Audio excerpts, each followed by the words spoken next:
Welcome to the Influencers Project.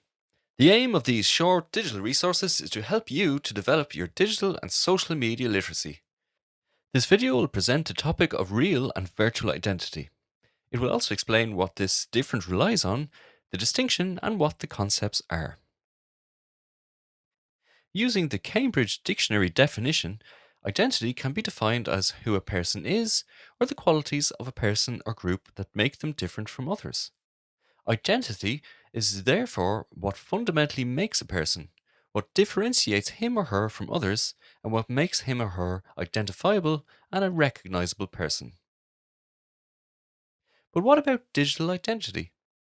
According to researcher Julien Pierre, digital identity is only an extension of the individual's real identity. He believes that all of our behavior, whether online or offline, is the consequence of who we are in real life. For example, I'm the one who decides whether to publish a status on Facebook or create a profile on the site of the National Train Company to buy a ticket. But while digital identities are complementary to real identities, they are not the same. Indeed, the use of a pseudonym or fake name can enable online behavior that you would not dare to do in real life. This can be illustrated, for example, by whistleblowers hiding behind virtual identities to raise awareness of certain subjects. False identities can also be used in some cases of cyberbullying. Another French researcher, Francois Nicole, has established a very interesting breakdown of digital identity. According to him, digital identity is divided into 5 layers that take the shape of an inverted pyramid: e-reputation, publications, activities, logins, and the self.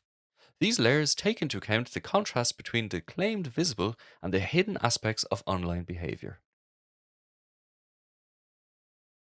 This slide shows you the definitions of the 5 layers of online identity. The e-reputation relates to all the information that can be found on your account. For example, if I type John Doe on Google, what will I find?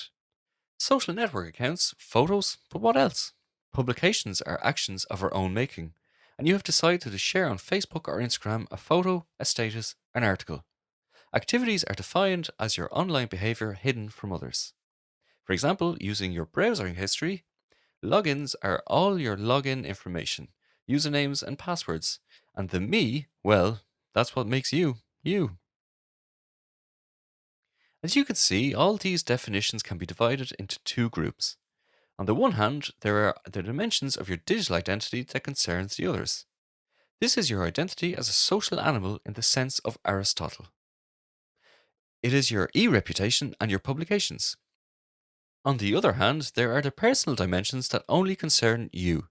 It's about your activities, logins, and yourself. These 2 sides are an integral part of our digital identity. The social dimension is that submerged part of the iceberg, but that doesn't mean that your personal dimension doesn't leave a trace. And who knows this? Big tech. All your online activities are gold for them. The more your online presence grows, the more data you give them, and they will not fail to exploit it. Facebook and its targeted ads, for example, or shopping recommendations on Amazon. They know you well, big tech.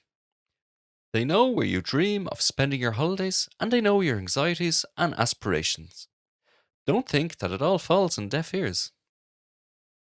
You have now completed this short video which presented you with what constitutes your online identity. In our next resource, we'll present e-reputation for companies, and this will build a strong identity for a brand.